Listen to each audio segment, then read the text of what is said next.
ಹೊಡಿತಾ ಇದೆ ಅಂತ ಖುಷಿ ಆಗ್ತಿದ್ಯಾ ಅಥವಾ 2 ದಿನ ತುಂಬಾ ಚೆನ್ನಾಗಿ ಕಳೆದಿದೆ ಅಂತ ಖುಷಿ ಆಗ್ತಾ ಇದೆ? ನಾನು ಜಾಸ್ತಿ ಹೊತ್ತೇನು ತಗೊಳ್ಳೋದಿಲ್ಲ. ಇನ್ನೊಂದು 20ರಿಂದ 25 ನಿಮಿಷ ಒಂದು ಕ್ಲೋಸಿಂಗ್ ಬಹಳ ಮುಖ್ಯವಾಗಿತ್ತು. ಕಳೆದ 2 ದಿನಗಳ ಟೋಟಲ್ ಕ್ಯಾಂಪ್ನ ಒಂದು ಸಮರೈಸ್ ಅನ್ನ ನಾನು ಮಾಡ್ತೀನಿ. ಸೊ ಇಲ್ಲಿಂದ ಹೋಗಿ ಇಲ್ಲಿ ಮಾಡಬೇಕು, ಹೇಗೆ ಮಾಡಬೇಕು ಅನ್ನೋದ್ರ ಬಗ್ಗೆ ಒಂದಷ್ಟು ನನ್ನ ಅನುಭವನ ಹಂಚ್ಕೊಂಡು, ಸೊ ಎಲ್ಲರೂ ಕೂಡ ಕೇಳಿಸ್ಕೊಳ್ಳೋದಕ್ಕೆ ಕರೆಕ್ಟಾಗಿ ಕೂತ್ಕೊಂಡಿದ್ರಲ್ವ? ನಾನು ಪ್ರತಿ ಸಲೂ ಕೂಡ ಮಾತಾಡ್ಬೇಕಾದ್ರೆ ಅನ್ಕೊಳ್ಳೋದು ಅಷ್ಟೇ. ತುಂಬಾ ವಿಚಾರಗಳು ಬೇಕಾಗಿಲ್ಲ, ನಮ್ಮ ಮೈಂಡ್ ಚೇಂಜ್ ಆಗುತ್ತೆ. 20-25 ವರ್ಷದಲ್ಲಿ ತುಂಬಾ ವಿಚಾರಗಳನ್ನು ಕೇಳಿಸ್ಕೊಳ್ತೀವಿ. ಕೇಳಿಸ್ಕೊಳ್ಳಿಕ್ಕೆ ಎಲ್ಲೊಂದು ಮಾಡ್ಬೇಕಂತೇನಿಲ್ಲ, ಯಾವುದೋ ಒಂದು 2-3 ಪಾಯಿಂಟ್ ಅನ್ನ ಮಾಡ್ಬೇಕು ಅಷ್ಟೇ. ಆ 2-3 ಪಾಯಿಂಟ್ ಅನ್ನ ಮಾಡ್ಬೇಕು ಅಂತ ಹೇಳಿದ್ರೆ 1,000 ಸಲ ಅದನ್ನ ಮತ್ತೆ ಮತ್ತೆ ಮತ್ತೆ ಮತ್ತೆ ಕೇಳಿಸ್ಕೊಬೇಕು. ನಮಗೊಂದು ಪ್ರೂವ್ ಬೇಕು. ಸೊ ಅಲ್ಟಿಮೇಟ್ಲಿ ಇದನ್ನೇ ಮಾಡಬೇಕು ಅಂತ ಗೊತ್ತಾಗಬೇಕು. ಆ ಹಂತಕ್ಕೆ ತಲುಪಬೇಕು ಅಷ್ಟೇ. ಆವಾಗ ನಮಗೊಂದು ಕನ್ಕ್ಲೂಷನ್ಸ್ ಬರುತ್ತೆ. ಫೈನಲ್ ಆಗಿ ಇಷ್ಟು ಮಾಡಿದ್ರೆ ಸಾಕ. ಒಂದು ಲೆವೆಲಲ್ಲಿ ಒಂದು ಕನ್ಕ್ಲೂಷನ್ ಬಂತು ಅಂತ ಹೇಳಿದ್ರೆ ಅಲ್ಲಿಂದ ನಾನು ಆಕ್ಷನ್ ಸ್ಟಾರ್ಟ್. ಒಂದು 2-3 ವರ್ಷದಲ್ಲಿ ಆಕ್ಷನ್ ಮಾಡಿದ್ರೆ ಆಯ್ತು ನೀವು ಅಷ್ಟೇ. ಒಂದು 18 ವರ್ಷದ ನಂತರ ನನಗೆ ಅನ್ಸಿರೋದು ಏನಂತ ಹೇಳಿದ್ರೆ, ನಾವೇನಾದ್ರು ಹಿಂತಿರುಗಿ ನೋಡಿದ್ರೆ ಇಷ್ಟು ಸುಲಭವಾಗಿ ಗೆಲ್ಲಕ್ಕೂ ಆಗುತ್ತಾ ಅಂತ ನನಗೆ ಕ್ವಶನ್.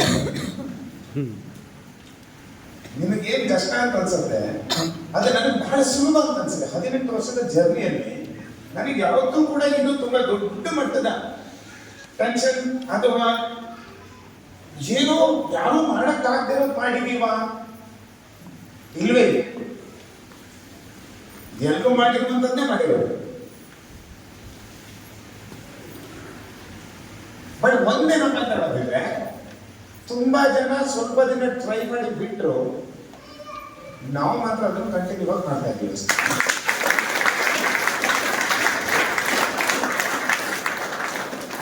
ಬಹಳಷ್ಟು ಜನ 25-30 ವರ್ಷದಲ್ಲಿ 100 ಕೆಲಸ ಮಾಡಿರ್ತಾರೆ, ಯಾವ ಒಂದನ್ನು ನೆಟ್ಟಾಗಿ ಮಾಡಿರೋದು. ಕರೆಕ್ಟ್ ಅಲ್ವಾ? 100 ಕೆಲಸ ಮಾಡಿರ್ತಾರೆ, ಒಂದನ್ನು ನೆಟ್ಟಾಗಿ ಮಾಡಿರೋದು. ಯಾವ್ದಾದ್ರು ಒಂದನ್ನು ಹಿಡ್ಕೊಂಡ್ರೆ ನೆಟ್ಟಾಗಿ ಮಾಡಿದ್ರೆ ಲೈಫ್ ಚೇಂಜ್ ಆಗೋದು ಒಂದೇ ವಿಚಾರ ಸಾಕು. ಒಂದು ವಿಚಾರವನ್ನ ಸೀರಿಯಸ್ ಆಗಿ ತಗೊಂಡು ಮಾಡ್ಬೇಕು ಅಷ್ಟೇ. ಎಷ್ಟು ಜನಗಳಿಗೆ ಈಗ ಮೋದಿ ಕೇರಳಿದ್ರೆ ಒಂದು 5 ವರ್ಷ ಲೈಫ್ ಸೆಟ್ಲ್ ಆಗತ್ತೆ, ಈಗಿನಕ್ಕಿಂತ ಒಂದು ಬೆಟರ್ ಲೈಫ್ ನ ಲೀಡ್ ಮಾಡ್ಬೋದು, ಚೆನ್ನಾಗಿ ಬದುಕಬಹುದು ಅಂತ ಯೋಚನೆ ಅನ್ಸುತ್ತೆ. ಅನ್ಸ್ತಾ ಇದೆಯಾ? ಮತ್ತೊಮ್ಮೆ ಕ್ವಶನ್ಸ್ ನ ಕ್ಲಿಯರ್ ಮಾಡ್ಕೊಳ್ಳಿ. ಯಾಕಂತ ಹೇಳಿದ್ರೆ ನೀವು ನಿರ್ಧಾರ ಮಾಡಿ ಹೋಗ್ಬೇಕು. ಪದೇ ಪದೇ ನಮ್ಗೊಂದು ಕನ್ಫ್ಯೂಷನ್ಸ್ ಆಗುತ್ತೆ. ಇನ್ನೊಂದ ಮತ್ತೊಂದ ಎಷ್ಟೋ ಜನ ಸಾಯೋದಕ್ಕೂ ಕನ್ಫ್ಯೂಷನ್ ಅಲ್ಲೇ ಸತ್ತೋದೇ ಗೊತ್ತು. ಮನುಷ್ಯನ ಬಿಗ್ಗೆಸ್ಟ್ ಮಿಸ್ಟರಿ, ಒಂದು ದುರಂತ ಏನಪ್ಪ ಅಂತ ಹೇಳಿದ್ರೆ, ಸಾಯೋ ಕೊನೆ ಕ್ಷಣದಲ್ಲಿ ಅನ್ಕೊಳ್ತಾರಂತೆ, ನಾನು ಜೀವನದಲ್ಲಿ ಸರಿಯಾದ ನಿರ್ಧಾರ ಮಾಡಿಲ್ಲ, ಇನ್ನು ಚೆನ್ನಾಗಿ ಬದುಕೋದಿತ್ತು ಅಂತ ಕೊನೆ ಕ್ಷಣದಲ್ಲಿ ಅನ್ಸಕ್ಕೆ ಶುರುವಾಗುತ್ತೆ. ಅಥವಾ ಇನ್ನೂ ಚೆನ್ನಾಗಿ ಬದುಕಬಹುದಿತ್ತು, ಇನ್ನೂ ಚೆನ್ನಾಗಿರ್ಬಹುದಿತ್ತು, ಇನ್ನೂ ಏನೋ ಮಾಡ್ಬೋದಿತ್ತು, ಬಟ್ ನಾನು ರಾಂಗ್ ಡಿಸಿಷನ್ ತಗೊಂಡೆ, ಅಥವಾ ನಾನು ಯಾವ್ದನ್ನೂ ಸರಿಯಾಗಿ ಮಾಡಿಲ್ಲ ಅಂತ ಪಶ್ಚಾತ್ತಾಪ ಅಂತ ಕರಿತೀವಲ್ವಾ? ಕರೆಕ್ಟ್ ಅಲ್ವಾ? ಆ ಪಶ್ಚಾತ್ತಾಪ ಆಗುತ್ತೆ. ನನ್ನ 18 ವರ್ಷದ ಮೋದಿ ಕೇರ್ ಜರ್ನಿ ತಗೊಂಡು ನೋಡಿದ್ರೆ, ನಾನು ಬೆಳಿಗ್ಗೆ ನಮ್ಮ ರಿಜಿಲ್ ಸರ್ ಜೊತೆ ಮಾತಾಡ್ತಾ ಇದ್ದೆ, ಕಾಲ್ ಮಾಡಿದ್ವಿ, ಇಲ್ಲಿಂದ ಕಾಲ್ ಮಾಡ್ತಾ ಇದ್ರು, ಮಾತಾಡ್ತಾರೆ. ಕೇರಳದಲ್ಲಿ ಬೇಜಾರಲ್ಲಿ ಒಂದು 50 ವಿಚಾರಗಳನ್ನ, ಒಂದು 10 ಪಾಯಿಂಟ್ಗಳನ್ನು ಅವ್ರು ನೋಟ್ ಮಾಡಿ ಇಟ್ಕೊಂಡು ಡೈಲಿ ನನಗೆ ರಿಮೈಂಡರ್ ಮಾಡ್ತಿರ್ತಾರೆ. ಸರ್ ಸೀರಿಯಸ್ಲಿ ನನ್ನ ಲೈಫ್ ಚೇಂಜಿಂಗ್ ಪಾಯಿಂಟ್ ಬಂದು ಇವತ್ತು ಯಾವುದೋ ಒಂದು ಪಾಯಿಂಟ್ ಅನ್ನು ಹೇಳ್ತಾ ಇದ್ದೀನಿ ಸರ್. ನಾನು ಈಗ ಕಳೆದ 1 ವಾರದಿಂದ ಈ ಪಾಯಿಂಟ್ ಅನ್ನ ಬಹಳ ಪ್ರಾಕ್ಟೀಸ್ ಮಾಡ್ತಾ ಇದ್ದೀನಿ. ನಾನು ಕೇಳಿದ ತಮಾಷೆ ಏನು ಸರ್, ಪ್ರತಿ ಕ್ಷಣವನ್ನ ಜೀವಿಸಬೇಕು, ಬದುಕಬೇಕು ಅಂತ ನೀವು ಒಂದು ಪಾಯಿಂಟ್ ಹೇಳಿದ್ರೆ ಬಹಳ ಇಷ್ಟ ಆಯ್ತು ಸರ್ ನಮಗೆ. ಏನು ಪ್ರತಿ ಕ್ಷಣವನ್ನ ಜೀವಿಸೋದು? ಎಂಥದೇ ಸಿಚುವೇಶನ್ ಕೂಡ ಖುಷಿಯಿಂದ ತಡೆಯೋದನ್ನ ಅಭ್ಯಾಸ ಮಾಡಬೇಕು. ಮಳೆಯಲ್ಲಿ ಬರ್ತಾ ಇರ್ತೀವ, ನಾನು ಕೇಳೋದು ಅದು ತುಂಬಾ ಚೆನ್ನಾಗಿ ಹೇಳಿದ್ವಿ.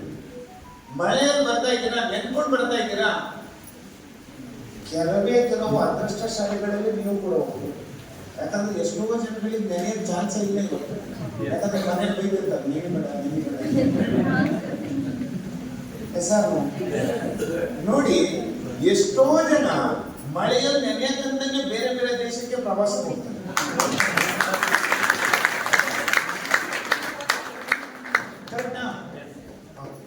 ನಮ್ಮ ರಾಯಚೂರು ಬಿಜಾಪುರದವರು ಬಿಸಿಲು ಅಂತ ನಾವು ಬಹಳ ಬೇಜಾರು ಮಾಡ್ತೀವಿ.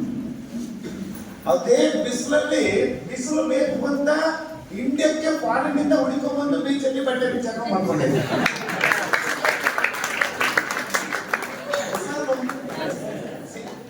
ನಾವು ಏನು ಪ್ರಾಬ್ಲಮ್ ಅಂತ ಅನ್ಕೊಂಡಿದೀವೋ ಎಷ್ಟೋ ಜನಗಳಿಗೆ ಅದು ವರ.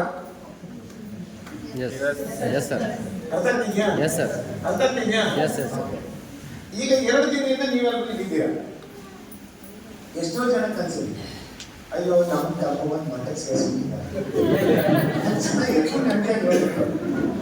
ನಾನು ಹೇಳ್ತೀನಿ ಕೇಳಿ, ಎಷ್ಟೋ ಜನ ಹೊರಗಡೆ ಇದ್ದವ್ರು ಯೋಚನೆ ಮಾಡ್ತಿದ್ದಾರೆ, ಹೋಗಿ ಮಠ ಸೇರ್ಕೊಂಡು ಸಾಕು.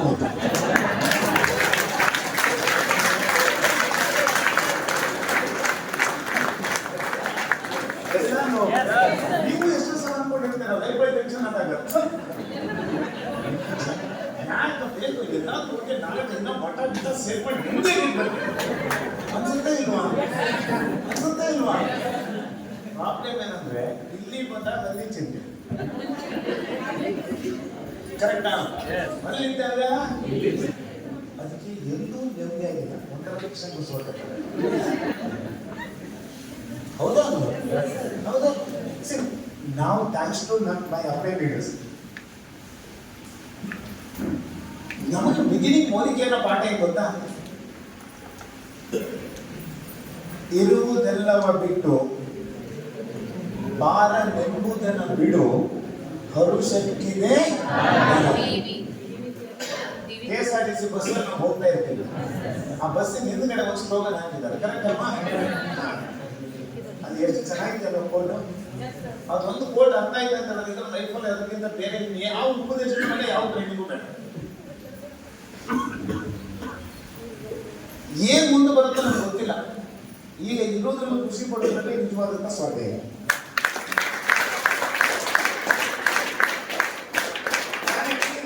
ಟ್ರೈನಿಂಗ್ ಪಾಯಿಂಟ್ ಏನಾದ್ರು ಹೇಳಿರೋದು ಅಷ್ಟು ಜನ ಸರ್ ಅದನ್ನು ವಾಪಸ್ ಇರೋದು ಸರ್. ಹೌದಲ್ಲ ಸರ್, ನಾವು ಎಷ್ಟೋ ಸಲ ಎಂತೆಂಥ ಟೈಮ್ ಮಿಸ್ ಮಾಡ್ಕೊಬೇಕು. ಆಯ್ತ ಆ 2 ದಿನನೂ ಕೂಡ ನಾವು ಅದೇ ಬದುಕಿದ್ವಿ ಅವ್ರ ಜೊತೆ. 2 ದಿನನೂ ನಾವು ಕರ್ಕೊಂಡು ಹೋಗ್ಬಿಟ್ಟು ಎಂಜಾಯ್ ಮಾಡಿಸಿದ್ವಿ. ಅದನ್ನೇ ನೆನೆಸ್ಕೊಳ್ತಿದ್ದಾರೆ. ಎಲ್ಲ ಲೈಫ್ ಸರ್ ಎಷ್ಟು ಚೆನ್ನಾಗಿದೆ. ಮೋದಿ ಕೆರೆಗೆ ₹1 ದುಡ್ಡಿಲ್ಲದೆ ಬರಬೇಕಾದ್ರೆ ಕೂಡ ನಾವು ಸ್ಟಾರ್ಟಿಂಗ್ ಮಾಡ್ಬೇಕಾದ್ರೆ ನಾನು ಬ್ಯಾಂಕಲ್ಲಿ ಕೆಲಸ ಮಾಡ್ತಿದ್ದೆ.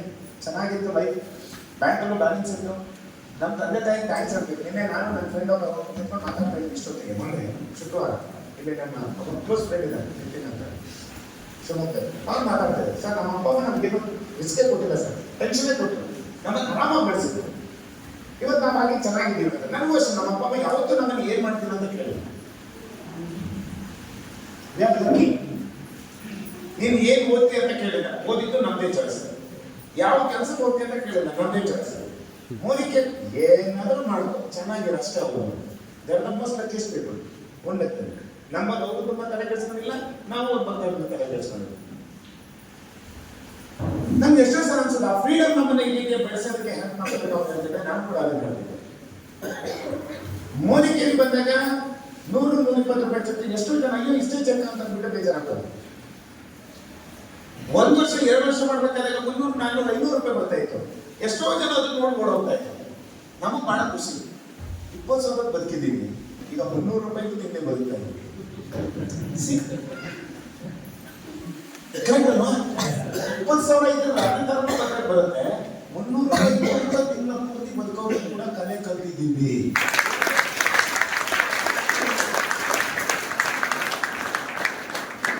ಬಾಗಿದವನು ಮಾತ್ರ ಬೀಗಕ್ಕೆ ಸಾಧ್ಯ. ನಾವು ಬೀಳ್ಬೇಕು ಕೆಲವೊಂದ್ಸಲ. ನಮ್ಮನ್ನು ಬಹಳಷ್ಟೇ ಜನರು ಪ್ರಾಬ್ಲಮ್ ಏನಂತ ಸಿಚುವೇಶನ್ ಬಂದಾಗ ಟೆನ್ಷನ್ ಬರ್ತಾರೆ. ಜೋಬ್ ಖಾಲಿ ಆಗಿ ಒಂದು ಮುನ್ನ ನೋಡಿದ್ರೆ ನಾವು ಸೂಸೈಡ್ ಮಾಡ್ಕೊಂಡ್ಬಿಡ್ಬೇಕು. ಅವನಿಲ್ಲ ಅಷ್ಟೇ ಟೆನ್ಷನ್ ಅಲ್ಲಿ ಇವ್ರು ಇರ್ತಾರೆ. ಯಾವುದೇ ಪರಿಸ್ಥಿತಿ ಬಂದರೂ ಕೂಡ ನಾವು ಅದನ್ನ ಸಮರ್ಥವಾಗಿ ಎದುರಿಸುವಂತ ಒಂದು ಧೈರ್ಯ ನಿಮ್ಮನ್ನ ದೊಡ್ಡ ನಾಯಕರನ್ನಾಗಿ ಮಾಡಿ.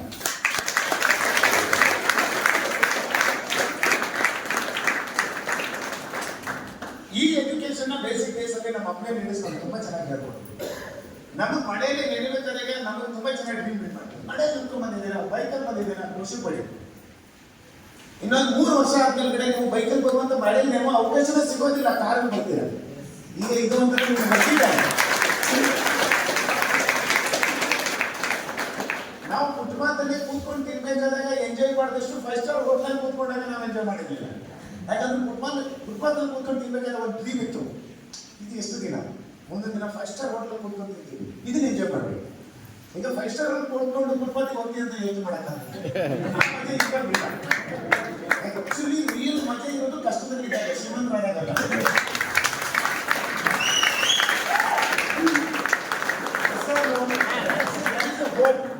ಒಂದು ನೆಕ್ಸ್ಟ್ ಲೆವೆಲ್ಗೆ ಹೋಗೋದಕ್ಕೆ ಒಂದು ಅವಕಾಶ ಇರುತ್ತೆ. ಅವಾಗ ನಮ್ಗೆ ಇನ್ನೂ ಖುಷಿ ಇರುತ್ತೆ. ಇದನ್ನ ಕಳೆದ್ರೆ ಮುಂದೊಂದು ಒಳ್ಳೆ ದಿನ ಸಿಗುತ್ತೆ, ಇದನ್ನ ಕಳೆದ್ರೆ ಮುಂದೊಂದು ಒಳ್ಳೆ ದಿನ ಸಿಗುತ್ತೆ. ಇದು ಬಹಳ ಅದ್ಭುತವಾದಂತ ಕಾರ್ಯ. ನಿಮಗೆ ಯಾರಾದ್ರೂ ಮೋದಿ ಕೇರಿ ಬಂದಿಲ್ಲ ಅಂತ ಬರ್ತದೆ ಬೇಜಾರಾಗೋದು, ನಮಗೆ ಯಾರಾದ್ರೂ ಮೋದಿ ಕೇರಿ ಬಂದಿಲ್ಲ ಅಂದ್ರೆ ಖುಷಿ ಆಗೋದು. ಎಂತೆಂಥವ್ರು ಬರೋಕ್ಕಾಗ್ತಾ ಇಲ್ಲ, ಎಂತೆಂಥವ್ರು ಬರ್ತಾ ಇಲ್ಲ, ಎಂತೆಂಥವ್ರು ಮಾಡಕ್ಕಾಗಿರೋ ಬಿಸ್ನೆಸ್ ನಮ್ಮಂತವ್ರು ಮಾಡ್ತಿರೋ ನಮ್ಗೆ ನಾನು ಎಷ್ಟೇ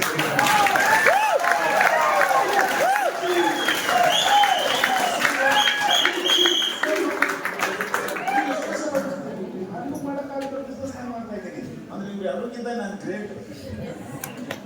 ಕರೆಕ್ಟ್ ಅಲ್ವಾ? ನಮ್ಗೆ ಎಷ್ಟು ಸರ್ ನಾವು ಕೊಟ್ಟು ಪ್ರಾಡಕ್ಟ್ ಅವ್ರು ತಗೊಂಡ ನಾವು ಅನ್ಕೊಡ್ತೀವಿ ಶ್ರೀಮಂತರು ನಮ್ಮ ಪ್ರಾಡಕ್ಟ್ ತಗೊಳ್ತಾರೆ ಅಂತ.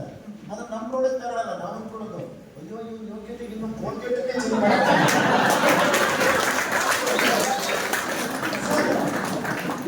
₹100 ಪೇಸ್ಟ್ ಮಾಡಿಸ್ಬೇಕು ಅಂತ ನಾವೆಷ್ಟು ಶ್ರೀಮಂತರಿದ್ದೀವಿ.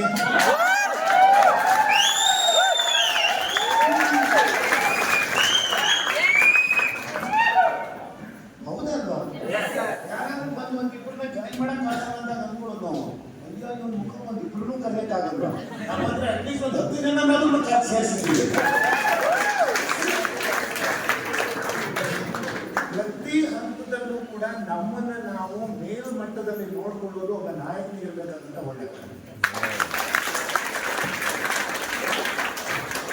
ನಮ್ಮನ್ನ ಯಾರು ಕೆಳಗೆ ತರಕ್ಕಾಗಲ್ಲ. ನಮ್ಮ ಲೈಫಲ್ಲಿ ನಾವು ನಮ್ಮನ್ನು ಕೆಳಗೆ ತರ್ಕೊಳ್ತಾ ಇದ್ದೀವಿ. ಅವ್ರಿಗೆ ಕಂಪ್ಯಾರಿಸನ್ ಮಾಡ್ಕೊಂಡು, ಇವ್ರಿಗೆ ಕಂಪ್ಯಾರಿಸನ್ ಮಾಡ್ಕೊಂಡು, ಅವ್ರಿಗೆ ಹೊಂದಿಕೆ ಮಾಡ್ಕೊಂಡು, ಇವ್ರಿಗೆ ಹೊಂದಿಕೆ ಮಾಡ್ಕೊಂಡು ಬೇರೆ ಯಾರು ನಮ್ಮನ್ನು ಕೆಳಗೆ ತರಕ್ಕಾಗಲ್ಲ. ನಮ್ಮನ್ನು ನಾವು ಕೆಳಗೆ ತಂದ್ಕೊಳ್ತಾ ಇರ್ತೀವಿ, ನಮ್ಮನ್ನು ನಾವು ಬಹಳ ಕೀಳು ಮಟ್ಟದಲ್ಲಿ ನೋಡ್ಕೊಳ್ತಾ ಇರ್ತೀವಿ. ನಮ್ಮನ್ನು ನಾವು ನನಗೆ ತುಂಬಾ ಖುಷಿ. ಆ ಯಶ್ ಮೂವಿಯಲ್ಲಿರುವಂತ ಒಂದು ಒಳ್ಳೆ ಡೈಲಾಗ್ ನನ್ನ ಲೈಫಲ್ಲಿ ಅನ್ಕೊಡೋದು, ಇದು ಯಾರು ನಿಮ್ಮನ್ನು ರಾಜನ ಮಾಡೋದಿಲ್ಲ, ನಿಮ್ಮಲ್ಲಿ ನೀವು ರಾಜರ ಆಗ್ಬೇಕಂತ ಯಾವ್ದೋ ಡೈಲಾಗ್ ಇದೆಯಲ್ಲ, ಮೀನಿಂಗ್ ಅರ್ಥ ಆಗಿದೆಯಾ? ಎಷ್ಟು ಸತ್ಯ ಇದೆ ಅಮ್ಮ. ಇಲ್ಲಿ ನಮ್ಮದೇ ನಾವು ರಾಜರ ಆಗ್ಬೇಕಾಗಲ್ಲ, ಯಾರು ನಮ್ಮನ್ನು ರಾಜ ಮಾಡ್ತಾರೆ? ನಮಗೆ ನಾವು ರಾಜರ ತರ ಬಿಹೇವ್ ಮಾಡಕ್ ಆಗಿಲ್ಲ ಅಂತಂದ್ರೆ ಇನ್ಯಾರು ಬಂದು ನಮಗೆ ಪಾಠ ಕೊಡ್ತಾರೆ, ಇನ್ಯಾರು ಬಂದು ನಮಗೆ ಸಿಂಹಾಸನ ಕೊಡ್ತಾರೆ? ಥ್ಯಾಂಕ್ಸ್ ಟು ಗಾಡ್ 7-8 ವರ್ಷ ಓದಿಕೆ ಮಾಡಿ 25, 30, 40 ಸಾವಿರ ಚೆಕ್ ಬರ್ಬೇಕಾದ್ರೆ ಅದು ಉಳ್ಕೊಂಡಿದ್ಯಾ ಗೊತ್ತಾ? ಬೈ ಮನಿ ನಾವು ಶ್ರೀಮಂತರಾಗಿರ್ಲಿಲ್ಲ, ಆದ್ರೆ ಬೈ ಥಾಟ್ಸ್ ನಾವು ಯಾವತ್ತೂ ಕೋಟ್ಯಾಧಿಪತಿಗಳು.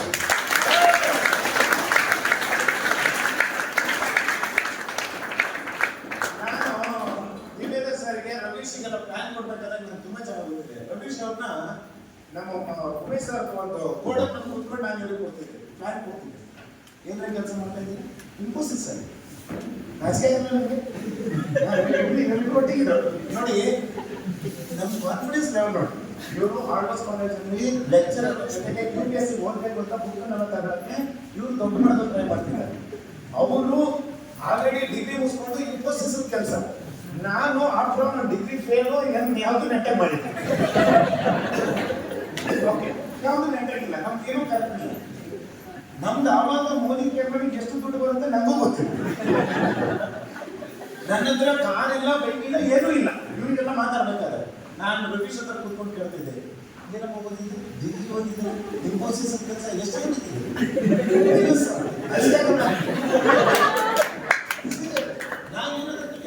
5 ಲಕ್ಷ ಯಾವಾಗ ಆಗುತ್ತೆ? ಅವ್ರೇನಾದ್ರು ತಿರುಗಿ ನಿಮ್ದು ಯಾವಾಗ ಕೇಳ್ತಾರೆ?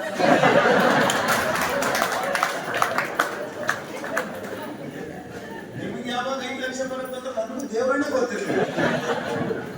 ಬಟ್ ನನಗಿತ್ತು, ನನಗೆ ಒಂದೇ ಗೊತ್ತಿತ್ತು, ನನಗೆ ಬರುತ್ತೆ ಅಂತ ಗೊತ್ತಿಲ್ಲ. ಮೋದಿ ಕೇರಳಲ್ಲಿದ್ರೆ ನಿಮಗೆ ಬರುತ್ತೆ ಅಂತ ಹೇಳುವಂತ ಕಾನ್ಫಿಡೆನ್ಸ್ ನನಗೆ.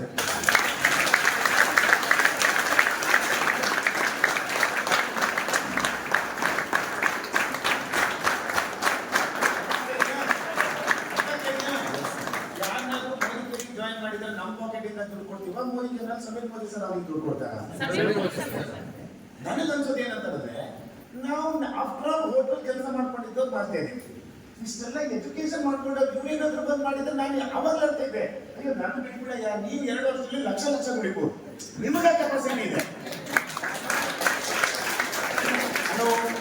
ನಮ್ಮ ಬಿಟ್ಬಿಡಿ, ನಿಮಗ ಕೆಪಾಸಿಟಿ ಇದೆ. ಒಬ್ಬ ಗಣೇಶ ಮಾಡಿ ಅಂತ ಸಾಕು ತಗೊಂಡಿದ್ದ ಹೋಟ್ಲಲ್ಲಿ ನಾವು ತೋರಿಸಿದ್ರೆ ಇವ್ರದ್ದೆ ಸುರೇಖ ಬರ್ತು ಮೇಡಮ್ ಅಂತ. ಯಾವತ್ತು ನಾವು ಹೀರೋ ಆಗಕ್ಕೆ ನೋಡಕ್ ಹೋಗಿಲ್ಲ. ಮೋದಿಕೆಯನ್ನ ಹೀರೋ ಮಾಡಿದ್ವಿ, ಮೋದಿಕೆಯಲ್ಲಿ ಇದ್ದವ್ರನ್ನ ಹೀರೋ ಮಾಡಿದ್ವಿ, ಬಂದ್ರೆ ನೀವು ಹೀರೋ ಆಗ್ತೀವಿ ಅಂತ ಹೇಳಿದ್ವಿ.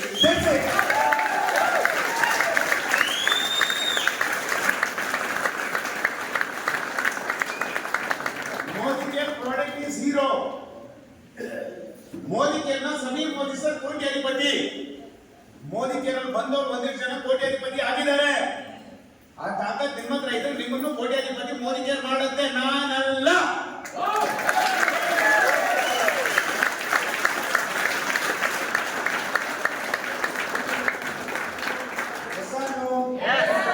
ನಾನು ಯಾರಿಗೆ ಬೇಕಾದ್ರೂ ಹೋಗಿ ಪ್ಲಾನ್ ಮಾಡ್ತಾ ಇದ್ವಿ, ಯಾರನ್ನ ಬೇಕಾದ್ರೂ ಕೇಳ್ತಾ ಇದ್ವಿ. ಎಷ್ಟೋ ಜನಗಳಿಗೆ ನಮ್ಮ ವಯಸ್ಸಿಗಿಂತ ಜಾಸ್ತಿ ಇದ್ದವ್ರಿಗೆ ಕೇಳ್ತಿದ್ವಿ, ಏನು ಜಾಸ್ತಿ ಯಾಕಂದ್ರೆ ಇಷ್ಟು ವರ್ಷ ಬದುಕಿದ್ರಲ್ಲ, ಏನ್ ಮಾಡ್ತಿದ್ರು? 25-26 ವರ್ಷ ದುಡ್ಕೊಂಡು ಇನ್ನಿಷ್ಟು ಸಂಪಾದನೆ ಮಾಡ್ತಾ ಇರೋದು. ಅದೇ 20 ವರ್ಷ ಮೋದಿ ಕೇರ್ ಮಾಡಿದ್ರೆ ಲಕ್ಷ ದುಡಿತಾ ಇದ್ರೆ 3 ತಲೆಮಾರು ಚೆನ್ನಾಗಿರ್ತಿತ್ತು. ಹೇಳೋ ಕಾನ್ಫಿಡೆನ್ಸ್ ಬಹಳ ಇಂಪಾರ್ಟೆಂಟ್. ಅದಕ್ಕೆ ಮೋದಿ ಕೇರಲ್ಲಿ ಬಹಳ ಇಂಪಾರ್ಟೆಂಟ್ ಆಗಿ ನೀವು ತಿಳ್ಕೊಬೇಕಾಗಿರೋದು, ಮೋದಿ ಕೇರಲ್ಲಿ ಏನು, ವಾಟ್ ಇಸ್ ಮೋದಿ ಕೇರ್, ಹೇಗೆ ಮೋದಿ ಕೇರ್ ಬಿಸ್ನೆಸ್ ಮಾಡೋದು, 3ನೇದು ಯಾಕೆ ಈ ಬಿಸ್ನೆಸ್ನ ಮಾಡಿದ್ರು. ಈ 3 ವಿಚಾರ ಬಹಳ ಇಂಪಾರ್ಟೆಂಟ್. ನಮ್ಮಲ್ಲಿ ಬಹಳಷ್ಟು ಜನ ಏನ್ ಮೋದಿ ಕೇರ್ ಏನು ಅನ್ನೋದನ್ನೇ ಅರ್ಥ ಮಾಡ್ಕೊಂಡಿಲ್ಲ. ಇಟ್ಕೊಳ್ಳಿ, ನೋಡಕ್ ಮಾತ್ರ 3 ಕ್ಯಾಂಪು, 10 ಕ್ಯಾಂಪು, 15 ಕ್ಯಾಂಪು, ಇವ್ರು ಬಂದು ಟ್ರೈನಿಂಗ್ ಕೂತೋರ್ ತರ ಕೂತ್ಕೊಂಡಿರ್ತಾರೆ. ನನಗೆ ಅನ್ಸುತ್ತೆ ಮೋದಿ ಕೇರ್ ಒಂದ್ ವೇಳೆ ಲೈಫಲ್ಲಿ ಅರ್ಥ ಆದವನು ಅವನ ಜೀವನದಲ್ಲಿ ಏನೇ ಸಮಸ್ಯೆ ಬರ್ಬೋದು, ಏನೇ ಬರ್ಬೋದು, ಮೋದಿ ಕೇರ್ ಬಿಟ್ಟು ಆ ಕಡೆ ಈ ಕಡೆ ತಲೆ ಹಾಕಿ ಕೂಡ ಬರ್ಬೋದಿಲ್ಲ. ಅಂತ ಕಾನ್ಫಿಡೆನ್ಸ್ ಮೋದಿ ಕೇರ್ ಅರ್ಥ ಆದವನು ಈ ಬಿಸ್ನೆಸ್ ಇರುವಂತ ಕೆಪಾಸಿಟಿ ಜಗತ್ತಲ್ಲಿ ಇರುವಂತ ಯಾವ ಬಿಸ್ನೆಸ್ಗೂ ಇಲ್ಲ ಸ್ನೇಹಿತರೆ.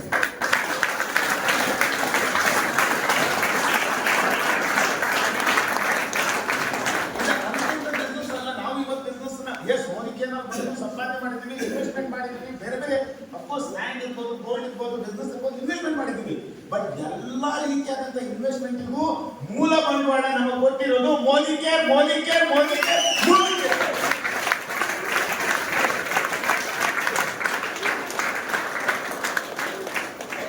ಮೋದಿ ಕೇರ್ ಇಲ್ಲ ಅಂತ 100%. ನನಗೆ ಇವತ್ತು ಯಾರೋ ಒಬ್ಬ ಹುಡುಗ ಮೊನ್ನೆ ಯಾವ್ದೊಂದು ನನ್ನ ಫ್ರೆಂಡ್ಸ್ ಹತ್ರ ಮಾತಾಡ್ತಾರೆ. ನಮ್ಮ ಫ್ರೆಂಡ್ ಇರ್ತಾನೆ, ಅವ್ರನ್ನ ಇಂಟ್ರೊಡ್ಯೂಸ್ ಮಾಡಿ, ಸರ್ ಇವರು IT ಕೆಲಸ ಮಾಡ್ತಾರೆ ಸರ್, ನೋಡಿದೆ ನನ್ನ ಪ್ಯಾಕೇಜ್ 15 ಲಕ್ಷ ಇದೆ ಅಂತ.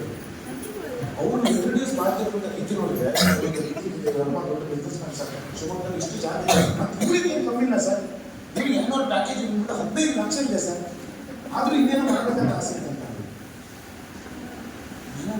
ಆ್ಯನ್ಯುವಲ್ ಪ್ಯಾಕೇಜ್ ಅಂದ್ರೆ ವರ್ಷಕ್ಕೆ 15 ಲಕ್ಷ.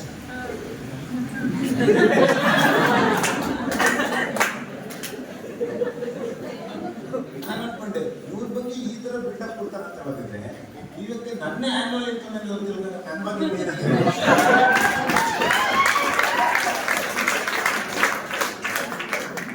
ಸರ್ ನಮ್ಮ ಮಂತ್ಲಿ ಇನ್ಕಮ್ ಜನಗಳಿಗೆ ಇವತ್ತು 15 ಲಕ್ಷ 20 ಲಕ್ಷ ವರ್ಷ ದುಡಿಯುವಂಥದ್ದು ಅದು ದೊಡ್ಡ ಯುಗದಲ್ಲಿ ಸರ್ ತುಂಬ ಜನಗಳಿದೆ. 40 ಕೋಟಿ ಜನರಿಗೆ 3,000 ದುಡಿಯೋದು ಕಷ್ಟ ಇದೆ ಇವತ್ತು. ಜನವೇ ಕೆಲವು ಜನ ಮಾತ್ರ ಇವತ್ತು 10,000 20,000 30,000 50,000 1 ಲಕ್ಷ ದುಡಿತಾ ಇದ್ದಾರೆ. ನಿನ್ನ ಪ್ರಸನ್ನ ಬಗ್ಗೆ ನಾವು ಕೇಳೋದು 21 ವರ್ಷ ಆದ 35,000-40,000 ದುಡಿತಾ ಇದ್ದೀನಿ ಅಂತ ಹೇಳ್ಬಿಟ್ಟು ಯಾವುದೋ ಒಂದು ರೆಪ್ಯೂಟೆಡ್ ಕಂಪನಿಯಲ್ಲಿ ಒಳ್ಳೆ ರೆಪ್ಯೂಟೆಡ್ ಜಾಬ್ ಅಲ್ಲಿ ಇಟ್ಕೊಂಡು 45,000 ದುಡಿಯೋದು ಕಷ್ಟ ಇದೆ ಇವತ್ತು. ಮೋದಿ ಕೇಂದ್ರದ ಸ್ನೇಹಿತರೆ ಕರೆಕ್ಟಾಗಿ ಸೀರಿಯಸ್ ಆಗಿ ತಗೊಂಡು ಈಗ ಬಂದಿರುವಂಥ ಪ್ರೂಫ್ ಆನ್ ಆಫರ್ ಅನ್ನು ಬಳಸ್ಕೊಂಡ್ರೆ 6 ತಿಂಗಳಿಂದ 1 ವರ್ಷದ ಒಳಗಡೆ ನೀವು ತಿಂಗಳಿಗೆ 1 ಲಕ್ಷ ದುಡಿಯೋದ್ರ ಅವಕಾಶ ಮೂಡಿಸ್ತೀನಿ ನಿಮಗೆ.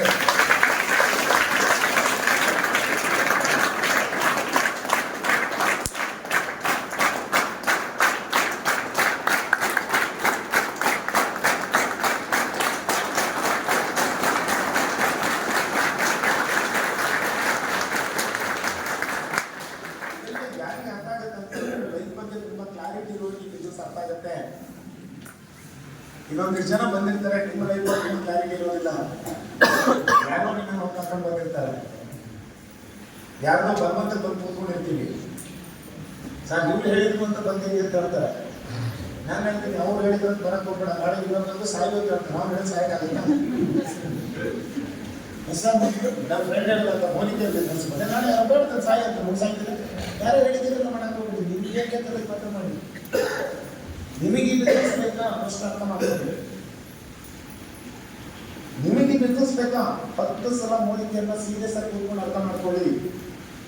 ಯಾಕೆ ಈ ಬಿಸ್ನೆಸ್ ಏನು, ಈ ಬಿಸ್ನೆಸ್ ನ ತಾಕತ್ ಏನು, ಈ ಬಿಸ್ನೆಸ್ ಅಲ್ಲಿ ನಾನು ಟೈಮ್ ಇನ್ವೆಸ್ಟ್ ಮಾಡಿದ್ರೆ ಮುಂದೊಂದು ದಿನ ನಾನು ಏನು ಪಡ್ಕೋಬಹುದು.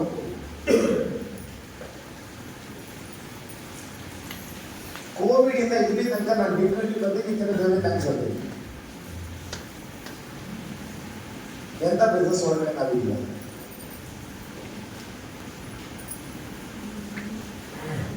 ಜಸ್ಟ್ ನೀವು ಮೋದಿಕೆ ಬಿಸ್ನೆಸ್ ಅರ್ಥ ಆಗಬೇಕು ಅಂತ ಹೇಳಿದ್ರೆ ಮೋದಿಕೆನ ಸಂಪಾದನೆ ಮಾಡ್ತಿರುವಂತ ಒಂದಿಷ್ಟು ಲೀಡರ್ಸ್ಗಳನ್ನ ನೋಡಿ, ಆಮೇಲೆ ನಿಮ್ಮ ಕ್ಲೋಸ್ ಸರ್ಕಲ್ ಅಲ್ಲಿ 50,000 1 ಲಕ್ಷ ದುಡಿದಿರುವಂತ ಒಂದು ಒಳ್ಳೆ ಜಾಬ್ ಮಾಡ್ತಿರೋರು, ಸಣ್ಣ ಪುಟ್ಟ ಬಿಸ್ನೆಸ್ ಮಾಡ್ತಿರೋರು 50,000 ದುಡಿಯೋದಕ್ಕೆ ಎಷ್ಟು ಟ್ರಿಪ್ಪಲ್ ಆಗಿ ಹೊಡಿತಿರ್ತಾರೆ.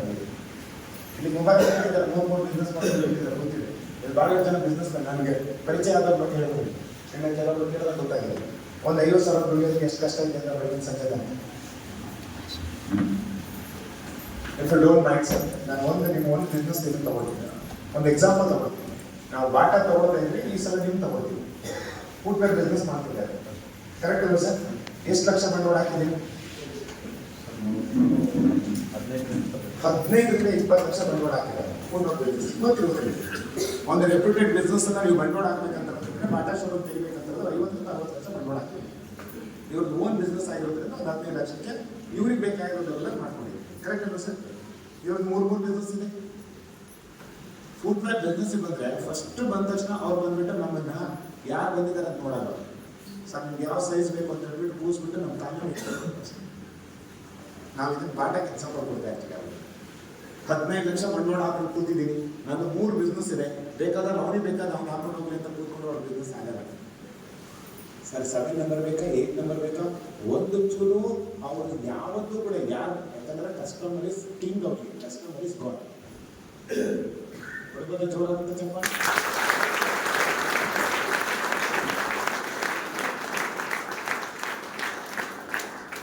ಮೊನ್ನೆ ನಮ್ಮ ಲೀಡರ್ಸ್ ಬೆಳಿಗ್ಗೆ ಎಲ್ಲರಿಗೂ ರಮೇಶ್ ಸರ್ ಮೊನ್ನೆ ಸುಮ್ಮನೆ ನಾನು ಎಲ್ಲೋ ಒಂದು KFC ಒಂದು ಮ್ಯಾನೇಜರ್ ಸುಮ್ಮನೆ KFC ಫ್ರಾಂಚೈಸಿ ಬಗ್ಗೆ ಕೇಳ್ತಾರೆ, ಈ ಫ್ರಾಂಚೈಸಿಗೆ ಎಷ್ಟು ಖರ್ಚು ಆಗುತ್ತೆ?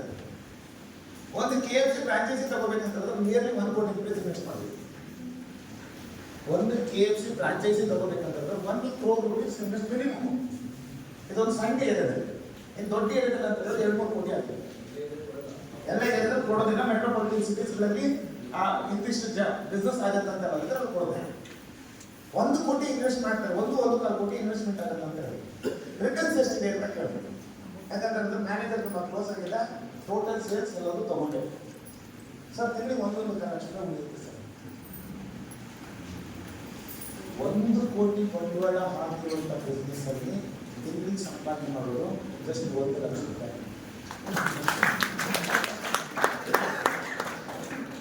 ಹಲೋ ಸೀರಿಯಸ್ ಆಗುತ್ತೆ ಸೈಡಿಗೆ. ಬೆಂಗಳೂರಿನಲ್ಲಿ ನೀವೇನಾದರೂ ಬಿಲ್ಡಿಂಗ್ ಬಾಡಿಗೆ ಬಿಟ್ಟುಬಿಟ್ಟು 1 ಲಕ್ಷ ದುಡಿಬೇಕು ಅಂತ ಹೇಳಿದ್ರೆ ಕನಿಷ್ಠ ಪಕ್ಷ 3 ಕೋಟಿ ರೂಪಾಯಿ ಇನ್ವೆಸ್ಟ್ಮೆಂಟ್ ಮಾಡಿ ಒಂದು ಬಿಲ್ಡಿಂಗ್ ತಗೊಂಡ್ರೆ ಅದರಲ್ಲಿ ಬರುವ ಬಾಡಿಗೆ ಜಸ್ಟ್ 1 ಲಕ್ಷ ರೂಪಾಯಿ. ಹಲೋ, ಅದರಲ್ಲಿ 30 ಪೈಸಾ ನಿಮಗೆ ಬೇಕಾಗುತ್ತೆ ಇಲ್ಲಿ ಇನ್ವೆಸ್ಟ್ಮೆಂಟ್ಸ್ ಗೊತ್ತಿರುತ್ತೆ. ಮೋದಿಗೆ ನನಗೆ 1 ಲಕ್ಷ ದುಡಿಬೇಕಂತ ಹೇಳಿದ್ರೆ ನಾವೆಷ್ಟು ಬಂಡವಾಳ ಹಾಕಬೇಕು? ಅರ್ಥ ನಿಮ್ಮ ಟೈಮ್ ಮಾತ್ರ ನೀವು ಇಲ್ಲಿ ಇನ್ವೆಸ್ಟ್ಮೆಂಟ್ ಮಾಡಬೇಕಾಗಿ. ನಾನು ಹೇಳ್ತೀನಿ 1 ವರ್ಷ 2 ವರ್ಷ ಸೀರಿಯಸ್ ಆಗಿ ಒಂದು 4 ಜನಗಳನ್ನ 4x4 structure bit and depth ಅಂತ ಹೇಳ್ತಾ ಇದ್ದಾರೆ. ಕರೆಕ್ಟ್ ಅಲ್ವಾ? 4 ಜನರನ್ನ ಒಂದು 3 ರಿಂದ 4 ವರ್ಷ ಫಾಲೋ ಮಾಡಿ 4 ಜನ ಲೀಡರ್ಸ್ ಗಳಿಗೆ 1 ಲಕ್ಷ ರೂಪಾಯಿ ನೀವು ಕೊಡ್ಸಕ್ ಹೋದ್ರೆ 4 ವರ್ಷದ ನಂತರ ನಿಮ್ಮ ಅಕೌಂಟಿಗೆ ಪ್ರತಿ ತಿಂಗಳು 5 ಲಕ್ಷ ಬರ್ತಾ ಇರುತ್ತೆ. ಪ್ರತಿ ತಿಂಗಳು ಅದು ಈ ಬಿಸ್ನೆಸ್.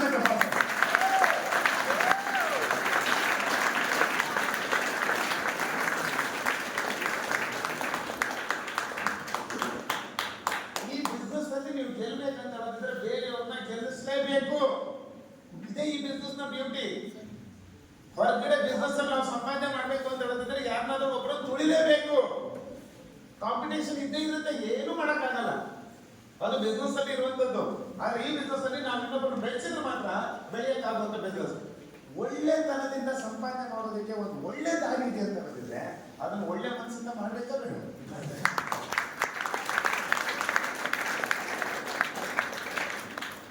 ನೂರಾರು ಕ್ವಶನ್ಗಳು ಹುಡ್ಕೊಳ್ತಾರೆ. ನನಗೆ ಕ್ವಶನ್ಸ್ ನಾನು 10-15 ವರ್ಷದ ನಂತರ ಆಫ್ಟರ್ ತುಂಬಾ ಬಿಸ್ನೆಸ್ಗಳನ್ನ ತುಂಬಾ ಜನ ನೋಡಿದ ಮಕ್ಕಳೇ ನನಗೆ ಇವತ್ತು ಕ್ವಶನ್ ಆಗೋದು, ಸರ್ ಕಷ್ಟ ಸರ್ ಒಂದೇ ಕ್ವಶನ್, ನಿಮ್ಗೆ ಸುಲಭ ಯಾವುದಿಲ್ಲ? ಯಾವುದು ಸುಲಭ? ಯಾವುದು ಸುಲಭ ಯಾವುದಿದೆ? ಎಲ್ಲದರಲ್ಲೂ ಒಂದಲ್ಲ ಒಂದು ರೀತಿಯಾದಂತ ಕಷ್ಟ ಇದ್ದೇ ಇದೆ. ಅಭ್ಯಾಸ ಆಗೋ ತನಕ ಪ್ರತಿಯೊಂದು ಕೂಡ ಕಷ್ಟ ಅಂತ ಅನ್ಸುತ್ತೆ. ಕರೆಕ್ಟಾ? ಅಭ್ಯಾಸ ಎಲ್ಲವೂ ಕೂಡ ಸುಲಭ ಆಗುತ್ತೆ. ಕಲಿಯೋ ತನಕ ಎಲ್ಲವೂ ಬ್ರಹ್ಮವಿದ್ಯೇನೆ. ಸೈಂಟಿಸ್ಟ್ ಮಗ, PhD ಮಾಡಿದವ್ರ ಮಗ ಹುಟ್ಟಿದ ತಕ್ಷಣ ಮಗು ಅಂತ ಬರೆಯುತ್ತ ಅದನ್ನೋ ತಿರ್ಸ್ಬೇಕು. ಕೈ ಹಿಡ್ಕೊಂಡ ರೌಂಡ್ ಹಾಕ್ಬೇಕಂತ ಹೋದ್ರೆ ತಿರ್ಸ್ಲೇಬೇಕು. ಎಲ್ಲವನ್ನ ಕೂಡ ಕಲಿಸಿನೇ ಬರೋದು. ಎಲ್ಲರಿಗೂ ಕೂಡ ಕಲ್ತ್ರೆ ಮಾತ್ರ ಮಾಡಕ್ ಆಗೋದು. ಕಲಿದೆ ಯಾವುದನ್ನು ನಾವು ಎಕ್ಸ್ಪೀರಿಯನ್ಸ್ ಮಾಡ್ತೇವೆ. ಕಲಿದೆ ಯಾರು ಕಲಿಯಕ್ಕಾಗಲ್ಲ. ಕಲಿತ್ರೆ ಬರಕ್ ಆಗಿರುವಂತ ವಿದ್ಯೆನೇ ಇಲ್ಲ. ಯಾವ ವಿದ್ಯೆ ಬೇಕಾದ್ರೂ ಕಲಿಬಹುದು. ಅದಕ್ಕೊಂಚೂರು ಕಲಿಬೇಕನ್ನೋಂಥ ಹಂಬಲ ಇರ್ಬೇಕಷ್ಟೇ. ಥ್ಯಾಂಕ್ಸ್ ಟು ಗಾಡ್, ಮೋದಿ ಕೇರ್ನಲ್ಲಿ 4-5 ವರ್ಷ ನಮ್ಗೆ ತುಂಬಾ ಚೆನ್ನಾಗಿ ಹೇಳ್ಕೊಟ್ಟಿರ್ತೀನಿ ಅಂತ ಹೇಳಿದ್ರೆ ಬದುಕನ್ನ ಹೇಗೆ ನೋಡ್ಬೇಕು. ಲೈಫ್ ಎಜುಕೇಶನ್ ಮೋದಿ ಕೇಂದ್ರ ಕೊಡ್ತಾ ಬಂದ ಹಣ, ಕಾರು, ಸಕ್ಸಸ್ ಇದನ್ನ ಸೈಡಿಗೆ ಇಟ್ಟು ನಾವು ಸರಿಯಾದಂತ ದಾರಿಯಲ್ಲಿ ಹೋದ್ರೆ ಕಾರು ಬರುತ್ತೆ, ಹಣನೂ ಬರುತ್ತೆ, ಹೆಸರು ಬರುತ್ತೆ, ಆಸ್ತಿನೂ ಬರುತ್ತೆ, ಕೀರ್ತಿನೂ ಬರುತ್ತೆ, ಎಲ್ಲವನ್ನೂ ಬರುತ್ತೆ. ಹೆಸರು ನಾವು ಸರಿಯಾದಂತ ದಾರಿಯಲ್ಲಿ ಏನ್ ಮಾಡಿದ್ರೆ ಸಿಗುತ್ತೆ ಅದನ್ನ ಹೇಳ್ಕೊಟ್ರು ಅಷ್ಟೇ. ಏನ್ ಸಿಗುತ್ತೆ ಅದನ್ನ ಹೇಳ್ಕೊಟ್ಟಿಲ್ಲ.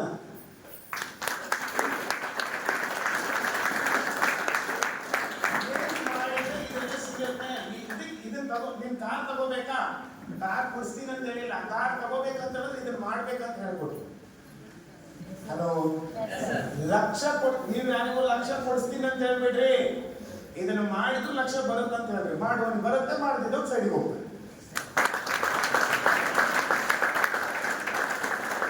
ನಮ್ಮೊಂದು ಸ್ವಲ್ಪ ಟೈಮ್ ಡೈಲಾಗಿ ಚೇಂಜ್ ಆಗ್ಬಿಡುತ್ತೆ. ಕಾರ್ ಕೊಡಿಸ್ತೀನಿ, ಲಕ್ಷ ಕೊಡಿಸ್ತೀನಿ, ಮನೆ ಕೊಡಿಸ್ತೀನಿ, ಎಲ್ಲಿ ಕೊಡಿಸ್ತೀನಿ, ನಿಮಗೆ ಇದ್ರ ಮೇಲೆ ಕೊಡ್ಸೋದು. ಕೊಡ್ಸಕ್ಕಾಗಲ್ಲ, ನಾವು ಅಷ್ಟು ದೊಡ್ಡ ಜನ ಅಲ್ಲ. ತಗೊಳ್ಳೋ ದಾರಿನೇ ಹೇಳ್ಕೊಡ್ಬೋದು. ಮೋದಿ ಕೇಂದ್ರದಲ್ಲಿ ಇದನ್ನು ಮಾಡಿದ್ರೆ ಇದು ಸಿಗುತ್ತೆ. ನಮ್ಮ ಪ್ರಾಡಕ್ಟ್ ಬಗ್ಗೆ ಅದ್ಭುತವಾದಂತ ನಾಲೆಡ್ಜ್ ಅಂಡ್ ಡೆಮೋ ವಿತ್ ನಿಮಗೆ ಲೈವ್ ರಿಸಲ್ಟ್ ಬಂದಿರುವಂತ ವಿಡಿಯೋಸ್ ಗಳನ್ನ ತೋರಿಸಿದ್ರು. ಹೆಸರು ಹೇಗಿದೆ ಅಗ್ರಿಕಲ್ಚರ್ ಪ್ರಾಡಕ್ಟ್? ಪ್ರತಿಯೊಬ್ಬ ರೈತರಿಗೂ ಕೂಡ ಈ ಪ್ರಾಡಕ್ಟ್ ಬೇಕಾಗಿದೆಯೇ ಇಲ್ವಾ? ಬೇಕಾಗಿದೆಯೇ ಇಲ್ವಾ? ನಮ್ಮ ವೆಲ್ ಲೈಫ್ ಪ್ರಾಡಕ್ಟ್ ಪ್ರತಿಯೊಬ್ಬರಿಗೂ ಕೂಡ ಬೇಕಾಗಿದೆಯೇ ಇಲ್ವಾ? ನಮ್ಮಲ್ಲಿರುವಂತ ಪೇಸ್ಟ್ ಪ್ರತಿ ಮನೆಗೂ ಬೇಕಾಗಿದೆ ಇಲ್ವಾ? ನಮ್ಮಲ್ಲಿರುವಂತ ಸೋಪು ಪ್ರತಿ ಮನೆಗೂ ಬೇಕಾಗಿದೆ ಇಲ್ವಾ? ಇಷ್ಟು ಬೆಸ್ಟ್ ಇಟ್ಕೊಂಡು ನಾವು ಇದನ್ನ ಮಾರಾಟ ಮಾಡಕ್ಕಾಗಲ್ವಾ? ವಿಷನ ಮಾರಾಟ ಮಾಡಿ ಕೋಟಿ ದುಡಿತಾರಂತೆ ಹೊರಗಡೆ. ಆಲ್ ಕ್ಲಿಯರ್ ಅಂತ ಶಾಂಪು ಕೊಡ್ತಾರ. ಹೇಳಿದ್ರಲ್ಲಿ ಎಷ್ಟು ಧೈರ್ಯವಾಗಿ ಹೇಳ್ತಾರೆ ನೋಡಿ.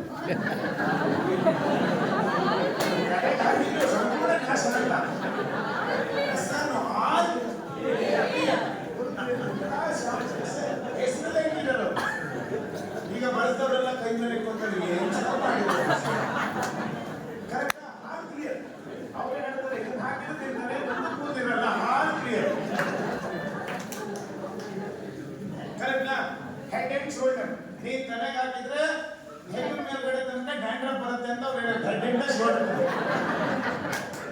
ಇನ್ನೊಂದು ಶೋಭನ್ ಮಾಡಿದ ನೋಡಿ ಡವ್, ಇದು ಡವ್ ಮಾಡೋದಂತ ವಿರಾಟ್ ಮಾಡಿದ ಹೆಸರಲ್ಲೇ ಡವ್. ನನಗೆ ಈ ಅಡ್ವರ್ಟೈಸ್ಮೆಂಟ್ ನೋಡಿದ ನಂತರ ಸತ್ಯ ಹೇಳೋರಿಗೆ ಬೆಲೆ ಇಲ್ಲ. ಸತ್ಯ ಹೇಳಿದ ಬೆಲೆ ಇಲ್ಲ, ನಮ್ಮ ಸತ್ಯ ಹೇಳೋ ಬೆಲೆನೇ ಇಲ್ಲ. ಅವರು ರಾಜಾರೋಷವಾಗಿ ಸುಳ್ಳು ಹೇಳ್ತಾರೆ, ನಾನು ಅಂತ ಹಾಕೊಂಡಿರ್ತಾರೆ ಹೆಸರಲ್ಲೇ. ನಾವೆಂತ ಮುಗ್ಧರಿದ್ದೀವಿ, ಇಷ್ಟು ಒಳ್ಳೆ ಪ್ರಾಡಕ್ಟ್ ಇಟ್ಕೊಂಡಿದ್ದೀವಿ. ನನಗೆ ಮೋನಿಕೆ ಬಗ್ಗೆ ಅತಿವಾದಂತ ನಂಬಿಕೆ ಏನು ಗೊತ್ತಾ, 5% 10% ಡಿಸ್ಕೌಂಟ್ ಅಂತ ಹೇಳಿದ್ರೆ ಸ್ಟಾರ್ ಫೋರ್ ಮೇಲೆ ಲೈನಲ್ಲಿ ಅಂತ ಆಗಿರ್ತಾರೆ. ನಮ್ಮ ಹುಡುಗ ನಿನ್ನೆ ಯಾರೋ ಕಾಂಪ್ಲೇಂಟ್ ಮಾಡ್ತಾ ಇದ್ವಿ, ತುಂಬ ಚೆನ್ನಾಗಿ ಸರ್ 70% ಡಿಸ್ಕೌಂಟ್ ಅಂತ ಹಾಕಿ ಮೋದಿಗೆ ಪ್ರಾಡಕ್ಟ್ ಅಪ್ ಟು 70% ಡಿಸ್ಕೌಂಟ್ಸ್ ಇದೆ. ನಾನು ಇವಾಗ ನಿಮ್ಗೆ ಅರ್ಥ ಆಗದೆ ಇರ್ಬೋದು, ಇನ್ನೊಂದು 5 ವರ್ಷ ನಿಮ್ಗೆ ಅರ್ಥ ಆಗದೆ ಇರ್ಬೋದು. ಪರಿಸ್ಥಿತಿ ಅಂತೂ ಹೀಗೆ ಇರೋದಿಲ್ಲ, ಕಾಲ ಅಂತೂ ಬದಲಾಗ್ತಾನೆ ಇರುತ್ತೆ. ಅದು ಪೈಸೆಗೂ ಒದ್ದಾಡುವಂಥ ದಿನಗಳಂತೂ ಬಂದೇ ಬರುತ್ತೆ. ಅದು ಮುಂಚೆ 100 ವರ್ಷದ ಹಿಂದೆಗಡೆ ಮನೇಲಿ ಒಬ್ಬ ದುಡಿತಾ ಇದ್ದ, 3-4 ಜನ ಮನೆ ಮಂದಿರಲ್ಲಿ ಇದ್ದವರೆಲ್ಲ ಮನೇಲಿ ಕೂತ್ಕೊಂಡು ಆರಾಮಾಗಿ ಇರ್ತೀವಿ. ಅದು ಈಗ ಗಂಡನ ದುಡಿಯಕ್ಕೆ ಶುರು ಮಾಡಿದ್ದಾರೆ, ಹೆಂಡತಿನ ದುಡಿಯಕ್ಕೆ ಶುರು ಮಾಡಿದ್ದಾರೆ, ಮಕ್ಕಳು ದುಡಿಯಕ್ಕೆ ಶುರು ಮಾಡಿದ್ದಾರೆ. ಮನೆ ಮಂದಿ ಎಲ್ಲ ಆದರೂ ಸಾಕಾಗ್ತಾ ಇಲ್ಲ. ಎಷ್ಟಾನು ಸಾಲ ಇನ್ನೂ ನಿಂತಿಲ್ಲ. ನಾನು ಹೇಳ್ತೀನಿ, ಇನ್ನು 10 ವರ್ಷ ಆದ್ಮೇಲೆ ಖರ್ಚು ಕಮ್ಮಿ ಆಗೋದ್ರಿಂದ ಖರ್ಚು ಜಾಸ್ತಿ ಆಗುತ್ತೆ. 1 ರೂಪಾಯಿ ಉಳಿಸುವಂತ ದಾರಿಯನ್ನ ಎಲ್ಲ ಕಡೆನೂ ಹುಡುಕಾಡ್ತೀವ ಇಲ್ವೋ? ಎಲ್ಲೆಲ್ಲಿ ಉಳಿತಾಯ ಆಗುತ್ತೆ ಅನ್ನುವಂಥ ದಾರಿ ಎಲ್ಲೆಲ್ಲ ನಾವು ಹುಡುಕ್ತಾವೋ ಕೊನೆಗೆ ಎಲ್ಲ ಹೋಗಿ ಅಲ್ಟಿಮೇಟ್ ಸ್ಟಾಪ್ ಅಂತ ಇದೆ. ಇಲ್ಲಿ ಬಂದ್ರೆ ಎಲ್ಲ ಉಳಿತಾಯ ಅಂತ ಅರ್ಥ ಆಗೋದಕ್ಕೆ ಇನ್ನೊಂದು 50 ವರ್ಷ ಆಗ್ಬೋದು. ಅಷ್ಟೊತ್ತಿಗೆ ಮೋದಿಗೆ ಸೂಪರ್ ಪವರ್ ಆಗಿ ನಡೀತಾ ಇದೆ.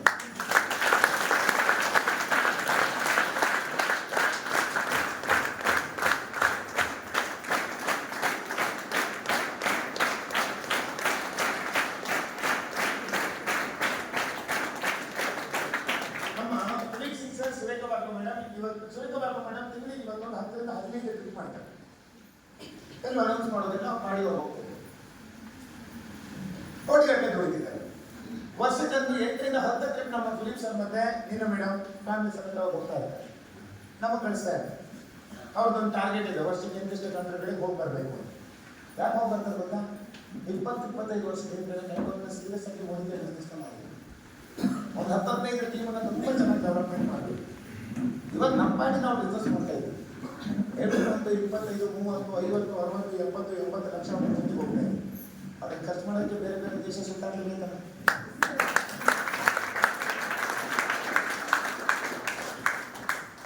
ಈ ಬಿಸ್ನೆಸ್ 2, 3, 4 ವರ್ಷ ಮಾಡೋಕ್ಕಾದ್ರೂ ಬರಕ್ಕೆ ಹೋಗ್ಬೇಡಿ. ನಮಗೆ ಒಂದು 5 ರಿಂದ 10 ವರ್ಷ 15 ವರ್ಷ ಮಾಡಿ ರೆಸ್ಟ್ ಆಫ್ ದಿ ಲೈಫ್ 3 ತಲೆಮಾರು ತುಂಬಿಕೊಂಡಿರ್ತೀನಿ ಅನ್ನುವಂಥ ದೂರದೃಷ್ಟಿ ಇದ್ರೆ, ಲಾಂಗ್ ಟರ್ಮ್ ವಿಷನ್ ಇದ್ರೆ, ಆ ತಪಸ್ಸು ಮಾಡುವಂತ ಒಂದು ಹಠ ಇದ್ರೆ, ನಾನು ಹೇಳ್ತೀನಿ ಅಂಥವ್ರಿಗೆ ಮಾತ್ರ ಈ ಬಿಸ್ನೆಸ್.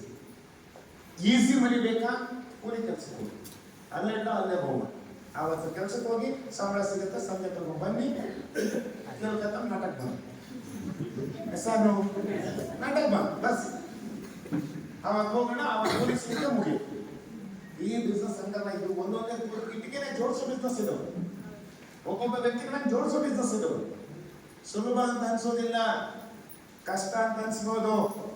10 ಜನ ಜಾಯಿನ್ ಮಾಡೋದು ಕಷ್ಟ ಆಗ್ಬೋದು, 100 ಆಗೋದು ಕಷ್ಟ ಆಗ್ಬೋದು, 1000 ಆಗೋದು ಕಷ್ಟ ಆಗ್ಬೋದು, 1,00,000 ಮಾಡೋದು ಕಷ್ಟ ಆಗ್ಬೋದು.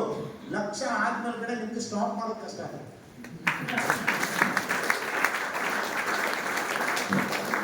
ಅರ್ಥಾಗ್ತಿದ್ಯಾ? 1,00,000 ಆದ್ಮೇಲೆ ಕಡೆ ನಿಮಗೆ ಸ್ಟಾಪ್ ಮಾಡೋಕ್ಕಾಗಲ್ಲ, ಅದ್ರ ಪಾಡಿಗೆ ಹೋಗ್ತಾ ಇರೋದು. ಇವತ್ತು ಡಾಕ್ಟರ್ ಸುರೇಖಬಾಬು ಮೇಡಮ್, ನೀನಾ ಮೇಡಮ್, ಫಿಲಿಪ್ ಸಿಂಗ್ ಸರ್ ಎಲ್ಲ ಆ ರೀತಿ ನಡೀತಾ ಇದೆ.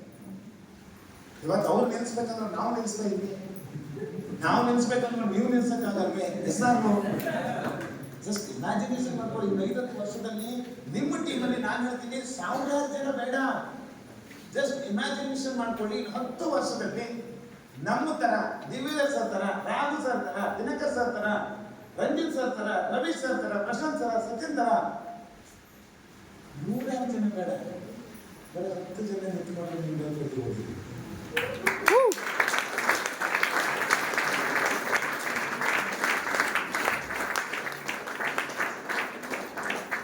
ಟೋಟಲಿ ಅನ್ಬಿಲೀವೇಬಲ್ ಆದಂತ ಬಿಸ್ನೆಸ್ ಕಾನ್ಸೆಪ್ಟ್. ಅಸಾಧ್ಯವಾದ ಯಾವುದೂ ಇಲ್ಲ. ಸಂತೋಷ್ ಇವತ್ತು ಹಿಂಗೆ ಕಾಣಿಸ್ತಿರ್ಬೋದು, 12 ವರ್ಷದ ಹಿಂದೆ ಸಂತೋಷ್ ಹಿಂಗೆ ಇರಲಿಲ್ಲ. ಯಾವುದೊಂದು ಹೋಟೆಲಲ್ಲಿ ವೇಟರ್ ಕೆಲಸಕ್ಕೆ ಶುರು ಮಾಡಿರೋದು ನಾವು. 17 ವರ್ಷದ ಜರ್ನಿ ನಮ್ಮನ್ನ ಈ ಮಟ್ಟಕ್ಕೆ ಇವತ್ತು ಟರ್ನ್ ಮಾಡಿದೆ. ಫಸ್ಟ್ ಮೋದಿ ಕೇರ್ ಏನು ಅಂತ ಕರೆಕ್ಟಾಗಿ ಅರ್ಥ ಮಾಡ್ಕೊಳ್ಳಿ.